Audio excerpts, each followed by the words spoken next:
Welcome to Good.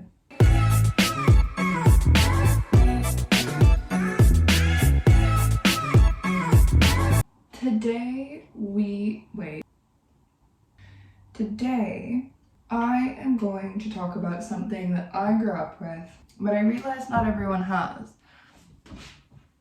So embarrassing. In Japan, you eat like cold noodles and things like that during the summer. So they're called like, maybe sometimes if you go to a restaurant, you see like zaru soba or like zaru udon, or like hirayashi or whatever cold noodles that you can find. Today, it reached a very balmy 24-25 degrees. I was gonna make that, and I was gonna make it nice and cold. That being said, this evening is actually quite cold. I'm gonna reverse that and I'm gonna make some hot udon noodle soup done with some ingredients that are pretty common in like a Japanese household, but I realize here is not super easy to get. I'll put a link in the description of where you can get all these ingredients if you are living in London. If you're not living in London, you're on your own. Let's get started.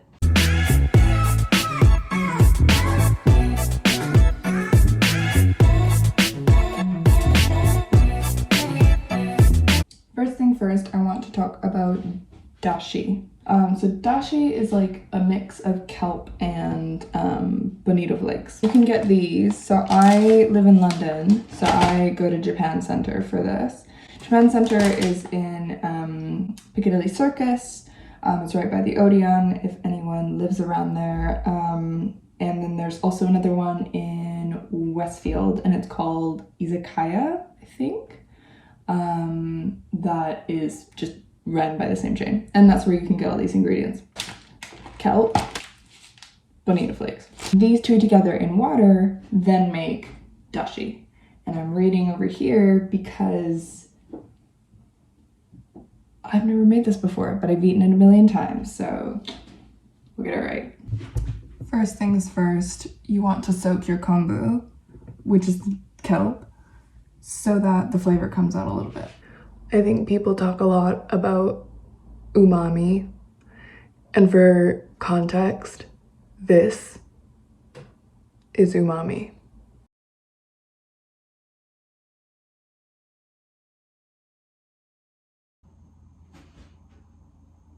So now we've waited 30 minutes. It's like super soft. It's kind of like what you would find floating around like in the ocean.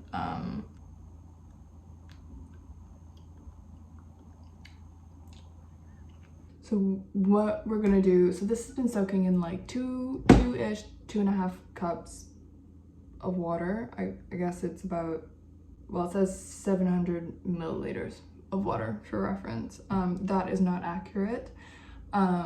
But basically you just want it to like soak in about 2.5 cups and over of water. I've got a medium saucepan and I'm gonna bring it to boil over kind of like low to medium heat.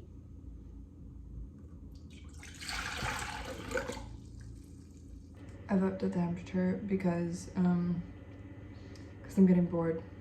It's really what's happening here. As you start to see bubbles around the edges, you want to remove the kelp. Otherwise it'll get kind of like slimy and bitter, and that's kind of gross. Once you know that started to boil, and then you like remove the kelp and everything, which I reckon at that point you can do whatever the hell you want with it. This is the bonito flakes that we were talking about earlier.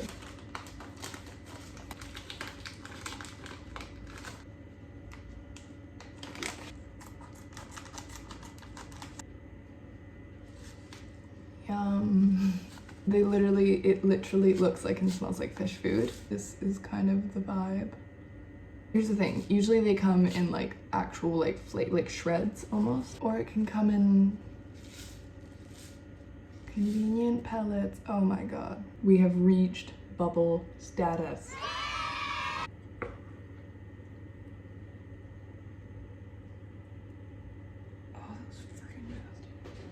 Now is when we want to add that fish food looking stuff.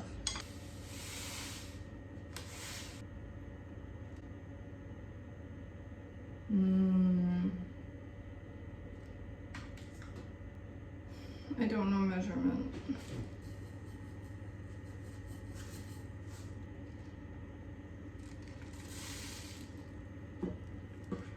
I'm just gonna mix this around a bit so that it kind of like, ooh, smells dope. And bring this to a boil. Now I have to let it sit for about 10 minutes and just let it soak up the flavor.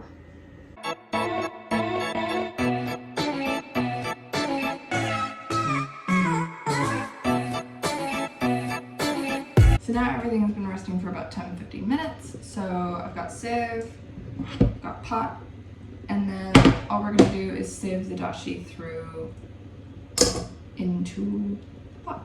If you wanted to do like a vegan or vegetarian version, you could just leave it with the kelp, the kombu, and that's totally fine as well. And then you can just add the different flavors, you know, like the mirin, the soy sauce, etc. But yeah, so there's options. So once you have strained that, you now have this like beautiful sort of dashi broth, and it's meant to be quite clear, maybe a little bit powdery, but for the most part it's meant to be clear, especially if you have the flakes. This is mirin. Mirin is used in, oh, it's new. Mirin is used in a lot of Japanese broths. It's kind of like, so there's 5 different flavors, main flavors of like Japanese cooking, and actually frankly a lot of like Asian cooking. Sweet, sour, bitter, salty, spicy. Basically you're meant to be hitting all of those marks. In Japanese cooking often you take out the 5th one, which is spiciness, and it's usually replaced by like some kind of like vinegary, like sour kind of thing. Mirin is the sour kind of like vinegary bit of it. We're looking for about a teaspoon of this, or sorry, tablespoon of this. I don't really cook with utensils unless I'm kind of like developing a recipe, but you know. Soy sauce. So this is kind of more of like that darker, like earthier flavor. Just as you go through Japanese cooking or just Asian cooking in general, those are kind of like the things that you want to keep in mind. As long as you have all of those pillars, then you're probably going to be okay. We want a tablespoon of soy sauce. Next is sugar. I'm just going to use some caster sugar, which actually you're not meant to use. You're meant to use granulated sugar, but I just don't have any. So I'm just going to use like a teeny tiny bit because caster sugar is usually a little bit stickier than normal sugar. I'm going to use about a teaspoon of normal sugar. I'm probably going to use 3/4 of a teaspoon, whatever that amount was. And then we're going to use a little bit of salt again to bring up that saltiness. It's about 1/2 teaspoon. And then you want to bring this up to a boil. Make it all nice and yummy. It's getting hotter and hotter in here. It's a bit more breezy. Now we're gonna cook the udon noodles. So these ones I get from Japan Center as well. I really like them because you can use them in like stir fries and whatever else. And they're like individually packaged, which not great for the environment, but they're good for portion sizing.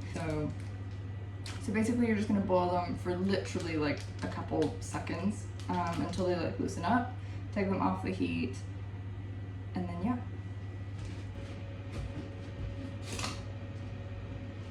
So if you've been watching my Instagram stories, you'll know that I am becoming an old woman, really, is kind of what it's coming down to. If you take green onions,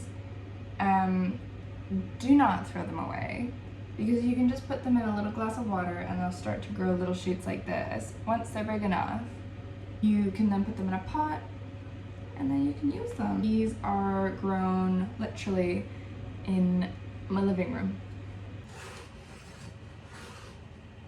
You're just gonna get wee pieces that kind of look like this. Meanwhile, I boiled my eggs, and basically all we're gonna do is just peel them and cut them in half.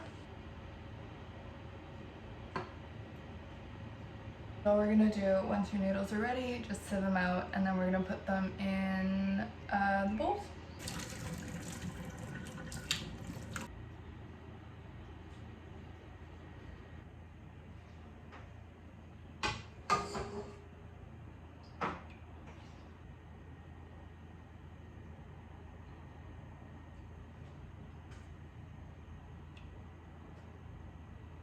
And because I made a cured egg.